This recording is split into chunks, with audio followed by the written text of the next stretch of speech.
Hello student, welcome to my channel. So student, आज की video में हम आपके बीए सेकेंड सेमेस्टर का यूनिट सेकेंड पढ़ने वाले हैं और आपका यूनिट सेकेंड है स्टैंजा फॉर्म्स। सो स्टूडेंट, इस वीडियो स्टार्ट करने से पहले मैं आपको बता दूं कि मैं आपके बीए सेकेंड सेमेस्टर का जो सिलेबस है वो मैं अपलोड कर चुकी हूं। अगर आपने नहीं देखा है तो जाकर देख लीजिए कि आपको कितने यूनिट्स पढ़ने हैं और क्या क्या टॉपिक्स आपको पढ़ना है। तो चलिए आज की वीडियो स्टार्ट करते हैं। The stanza forms are prescribed in second semester।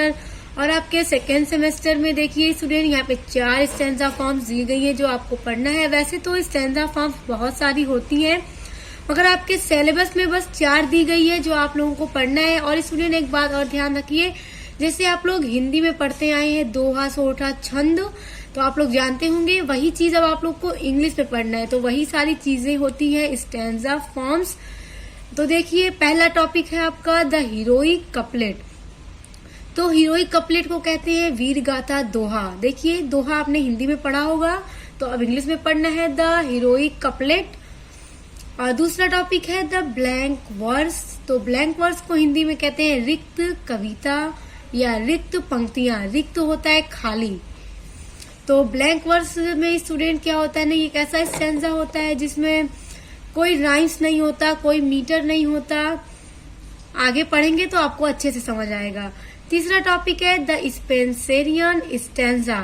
तो स्टूडेंट ये एक पोएट है स्पेंसर, जिन्होंने इसको सबसे पहले इंट्रोड्यूस किया था स्पेंसियर स्टैंजा को।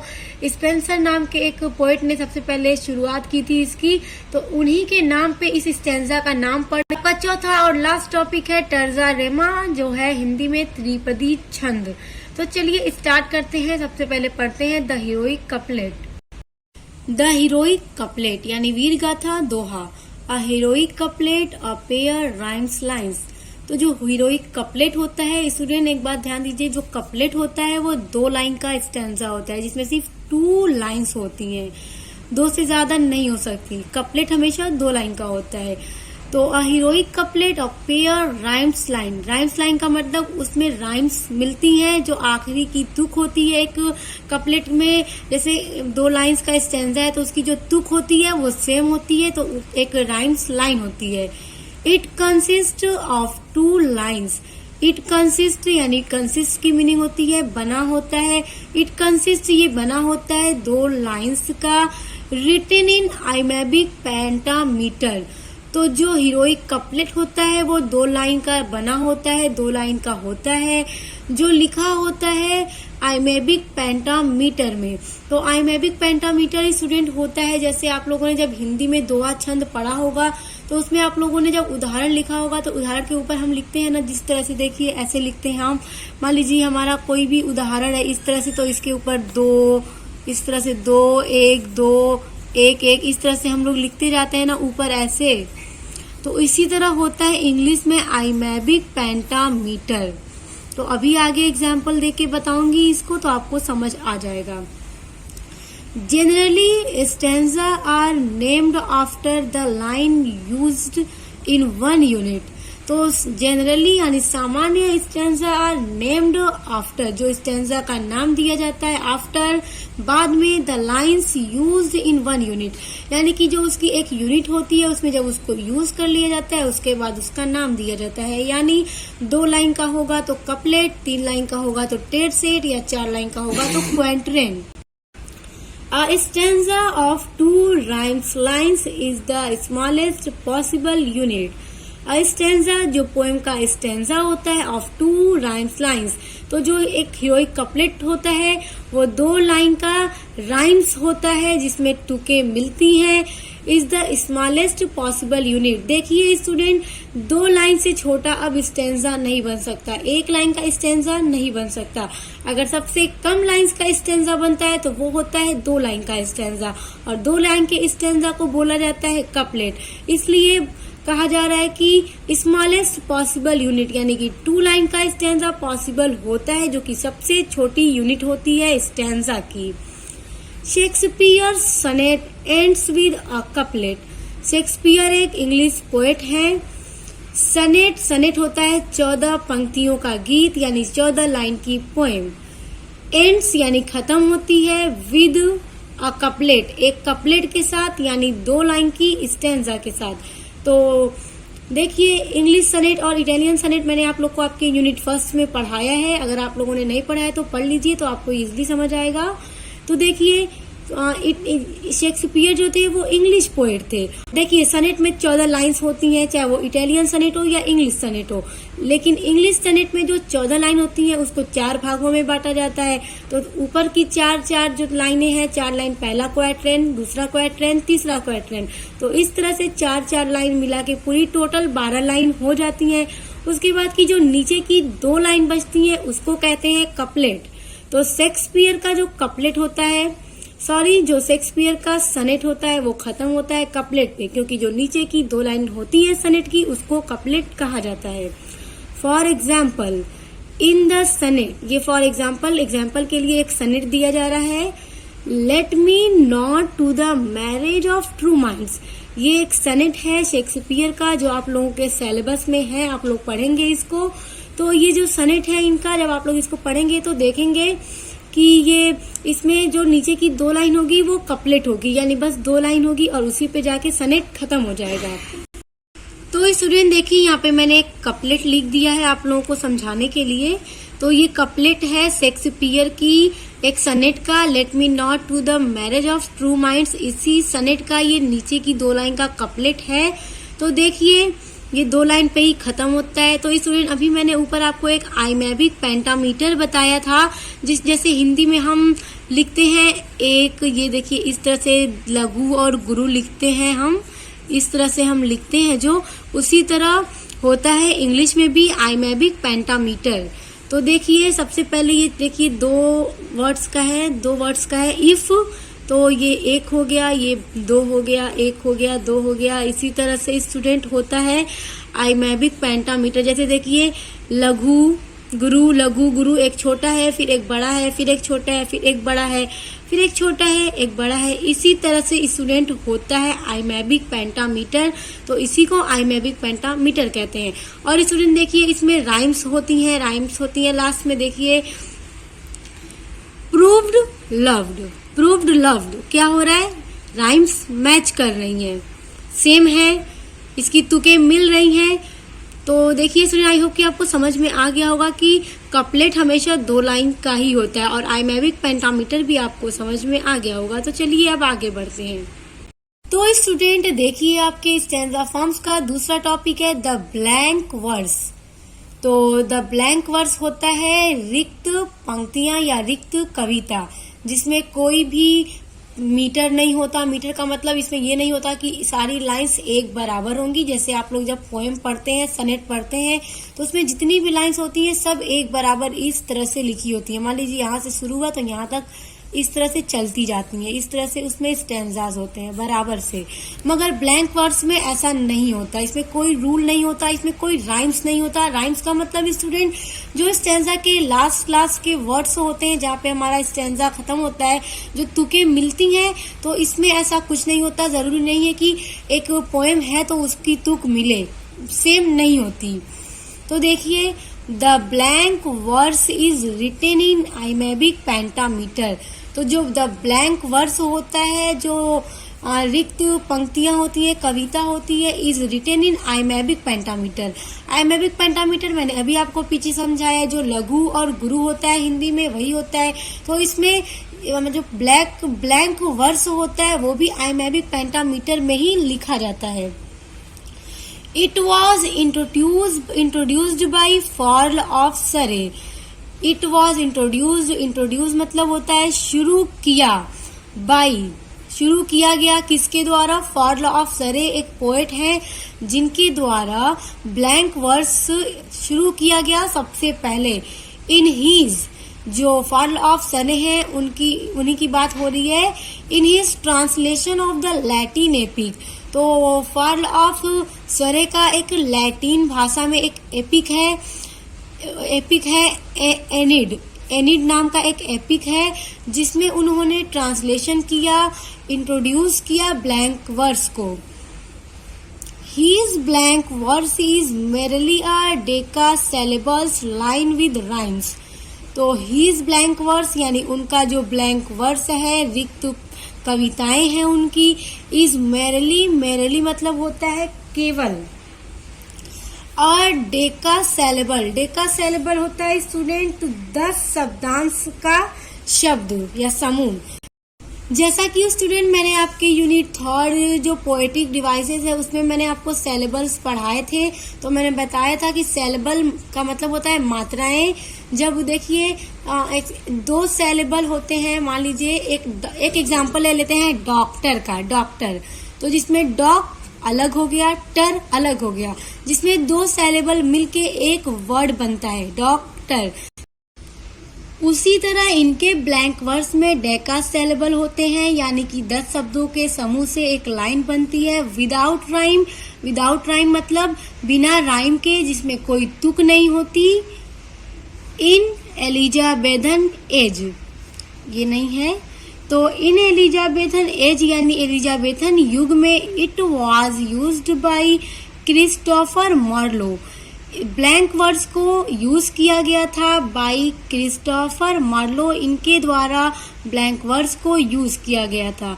And he is known for the use of his mighty lines blank words. और ही इज यानी कि इन्हीं के बारे में कहा जा रहा है, उन्हीं के लिए ही लग रहा है। क्रिस्टोफर मार्लो के लिए यहाँ पे ही लग रहा है। ही इज नोन फॉर यानी वह जाने जाते हैं use of his mighty lines blank words, अपनी माइटी लाइन्स के ब्लैंक वर्ड्स की माइटी लाइन्स के यूज के लिए ये जाने जाते हैं। It was adopted from unrhymed Greek. It was adopted यानी कि जो ब्लैंक वर्ड्स है वो अडॉप्ट किया गया है unrhymed Greek and Latin heroic verse से। Blank verse introduced in 16th century. जो ब्लैंक वर्स है, जो रिक्त पंक्तियां हैं, कविता है, वो इंट्रोड्यूस्ड की गई, शुरुआत हुई इसकी 16वीं शताब्दी में। It was developed in Italy, और ब्लैंक वर्स का डेवलप्ड यानी विकास इटली में हुआ। उसके बाद यहाँ पे कुछ पोएट्स के नाम दिए जा रहे हैं जिन्होंने ब्लैंक वर्स को यूज किया। Milton, Tennyson, Keats, Wordsworth, Shakespeare and Browning are famous poet, यानी ये सभी बहुत ही फेमस, बहुत प्रसिद्ध कवि हैं। हु यूज ब्लैंक वर्स, जिन्होंने ब्लैंक वर्स को यूज किया है। तो स्टूडेंट अब हम आपके स्टैंजा फॉर्म्स का तीसरा टॉपिक पढ़ेंगे, the Spenserian stanza. In Faerie Queene यानी फेरी क्वीन में Spenser introduced a 9 line stanza. Spenser एक पोएट है, एक कवि है, जिन्होंने इंट्रोड्यूस किया यानी शुरू किया एक 9 लाइन यानी 9 लाइन के स्टैंजा को। Which is known after poet ever since. Which is जो कि जाना जाने लगा, आफ्टर बाद में, poet ever since. Ever since मतलब होता है तभी से, जो तभी से पोएट के नाम से जाना जाने लगा। यानी स्पेंसर एक पोएट थे जिन्होंने शुरू किया इस स्टैंजा को, और तभी से इस स्टैंजा का नाम हो गया Spenserian stanza. It has 2 link quadrants. Student ध्यान दीजिएगा, हम स्पेंसरियन स्टैंजा को ही पढ़ रहे हैं। It has 2 link quadrants in iambic pentameter. तो देखिए इट हैज यानी यह होता है 2 लिंक क्वाड्रेंट्स। क्वाड्रेंट्स क्या होता है स्टूडेंट? देखिए ये 9 लाइन का स्टैंजा होता है। 9 लाइन का मतलब देखिए, ये 1 लाइन हो गई, ये 2 लाइन हो गई, 3, 4, ये हो गई 5, ये 6, 7, 8, 9। तो देखिए पूरा 9 लाइन हो गया ना। तो इस तरह से स्टैंजा होता है जो एक दूसरे से लिंक होता है। तो देखिए इसमें 9 लाइन दे रहा है कि ये 9 लाइन का स्टैंजा होता है। और क्वाट्रेन, ये 2 क्वाट्रेन इसमें होते हैं जो एक दूसरे से लिंक्ड होते हैं, यानी कि एक दूसरे से टच होते हैं, एक दूसरे से जुड़े होते हैं। तो क्वाट्रेन जो होता है वो तो 4 ही लाइन का होता है, तो इसमें तो 9 लाइन है। तो देखिए 1 लाइन, 2 लाइन, 3 लाइन, 4 लाइन। ये जो 5वीं लाइन है वो थोड़ा बड़ी हो जाएगी, यानी कि ये लिखा होता है, ये डिजाइन इस तरह से लाइन नहीं होती है, पोएम लिखी होती है। 1 लाइन में बराबर बराबर इस तरह से लिखी होती है, लेकिन जो 5वीं लाइन होती है वो थोड़ा बड़ी होती है। फिर छठी, सातवीं, आठवीं और नौवीं। इस तरह से ये दोनों देखिए, ये चार, एक क्वाड्रेन हो गया, ये दूसरा क्वाड्रेन हो गया, जो एक दूसरे से लिंक्ड होते हैं। तो वही है, it has two link quadrants, जो एक दूसरे से लिंक होते हैं। इन आइमेबिक पेंटामीटर, आइमेबिक पेंटामीटर यानी इसमें लघु गुरु होता है। with final line longer by a foot than the rest with the following rhyme। और इनमें जो फॉलोइंग राइम होती है, यानी इनकी जो राइम होती है, लास्ट की जो तुकें होती हैं वो बराबर सेम होती हैं, यानी कि इनमें तुकें बनती हैं, तुकें मिलती हैं।